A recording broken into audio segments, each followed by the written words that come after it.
안녕하세요. 구대표 이야기의 구대표입니다. 오늘은 2021년 12월 9일 목요일입니다. 오늘은 제가 대리기사분들의 세금 문제에 대해서 말씀을 드릴 건데요.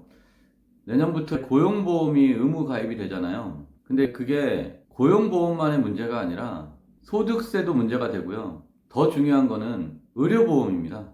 건강보험료가 또 따로 나오게 됩니다. 그래서 그거에 대해서 자세히 말씀을 드릴 건데 제 얘기가 틀릴 수도 있어요. 그리고 상황에 따라서 다 다르기 때문에 이거를 딱 이렇게 된다라고 얘기할 수는 없고 상황에 따라서 다 다르고 어떻게 또 바뀔지도 모르고 그렇기 때문에 지금 어디서도 이걸 정확하게 얘기해 주질 않습니다. 그래서 일단 제가 지금까지 알아본 내용만 가지고 말씀을 드릴 건데 제가 개별적으로 문의는 받지 않겠습니다. 죄송합니다. 이게 제가 상담을 해드릴 수 있는 수준이 아니에요. 그냥 제가 알아본 것만 말씀을 드리는 거니까 저한테 개인적으로 이런 세금 문제에 대해서 질문은 안 해주셨으면 감사하겠습니다.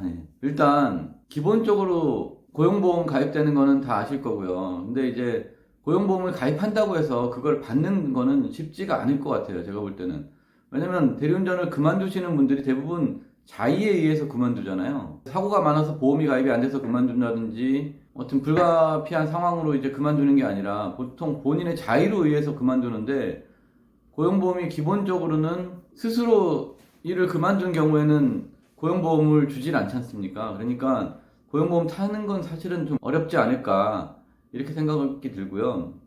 근데 이제 문제는 이제 세금이 얼마나 더 나올 것인가 이게 문제인데 이게 세금은 법인 사업자들 큰 회사들 있죠. 법인세율이 따로 있고 그 다음에 개인 사업자하고 월급 생활자들은 같아요. 그러니까 딱 두 가지로만 나눠집니다. 그래서 내가 개인 사업을 하면서 또 월급장애 생활을 한다 그러면 그 두 개를 합쳐가지고 소득세를 내게 되는데요.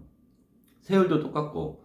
그래서 이제 투잡하시는 분들은 좀 문제가 돼요.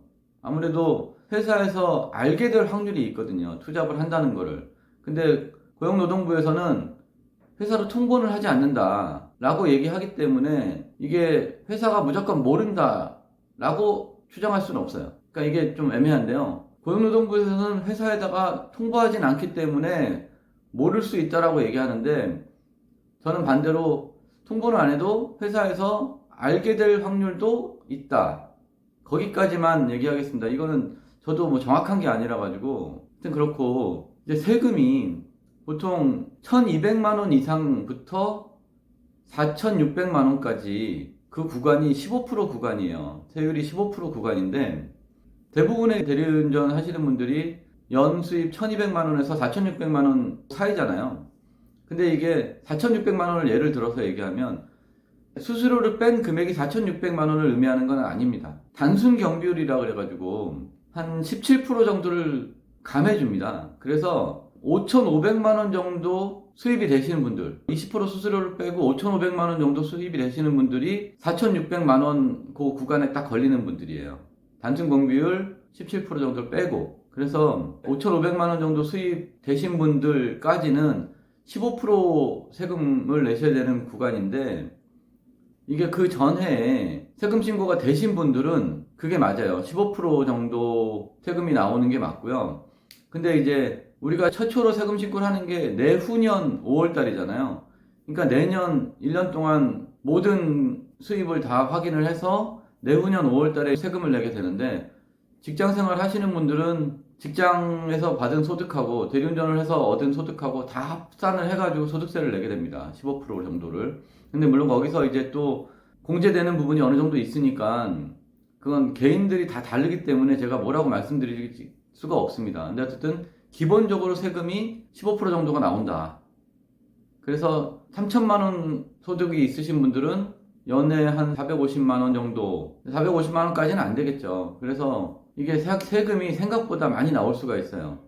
근데 제가 여기서 대리 전업으로 하시는 분들은 내년 거 세금은 내후년에 내는데 크게 걱정하실 게 없는 게 첫 해 한해서는 단순 경비율로 계산을 해서 공제를 83%를 해줍니다. 그래서 내후년에 5월 달에 세금 신고하실 때는 실제로 3천만 원을 벌었다고 해도 83%를 제외한 17% 그러면은 한 500만 원 정도에 대한 세금만 내기 때문에 첫 해에는 큰 문제가 없어요. 근데 그 다음 해부터 한 15% 정도의 세금을 내시게 되는 거고요. 그리고 이제 더 중요한 게 뭐냐면 내년에 1월 1일부터 12월 말일까지 소득한 걸 다 잡아서 2,400만 원이 넘잖아요. 소득 금액이. 근데 대부분의 대리기사분들이 이제 2,400만 원이 넘으실 텐데 그렇게 되면 진짜 큰 문제는 뭐냐면 의료보험이 지금은 내가 가족들한테 의료보험이 올라가 있다 하더라도 본인 소득이 2,400만 원이 넘어가면 의료보험이 독립이 됩니다. 그래가지고 의료보험료가 보통 수입의 7% 정도 나오거든요. 평균적으로. 그래서 3천만 원 소득이신 분들은 월 한 20만 원 정도를 의료보험료를 내시게끔 돼요. 근데 거기에다가 뭐 집이 있으시거나 차가 있으시거나 하신 분들은 플러스 알파가 되겠죠. 그러니까 직장 의료보험은 월급의 몇 프로 딱 정해져 있는데 이제 독립돼서 나와서 지역 의료보험으로 되면 그거는 7% 플러스 차나 집에 따라서 또 올라가기 때문에 사실 의료보험료가 제일 많이 부담이 될 것 같아요. 내후년부터는. 그래서 이게 고용보험 0.7% 내는 거가 문제가 아니라 세금도 늘어나고 건강보험료가 특히나 더 문제가 될 것 같다. 오늘 말씀은 여기까지 드리고요. 이 세무에 대한 질문은 제가 받지는 않겠습니다. 대리기사가 제도권 안으로 들어가는 거를 주장했던 단체들이 있잖아요. 근데 물론 그 단체들이 주장해서 대리기사들이 제도권 안으로 들어간 건 아니지만 그게 과연 옳은 일인가 이런 생각도 듭니다. 예, 여담이었고요. 어쨌든 이제는 모든 소득이 투명하게 다 노출이 되는 세상이 됐기 때문에 본인의 상황에 맞게 세금이 얼마가 나올지 의료보험이 어떻게 될지 알아보셔야 될 것 같아요. 그래서 그 소득 구간을 넘어가면 예를 들어서 4,600만 원 이상 되면 소득세가 또 많이 나오니까 그 안에서 소득을 맞추든지 그런 방법이 좀 필요할 것 같습니다. 일단 오늘은 제가 알고 있는 세금 문제에 대해서 간단히 말씀드렸고요. 오늘은 여기까지만 하겠습니다. 끝까지 시청해주셔서 감사하고요. 구독과 좋아요, 알림 설정도 부탁드리겠습니다. 감사합니다.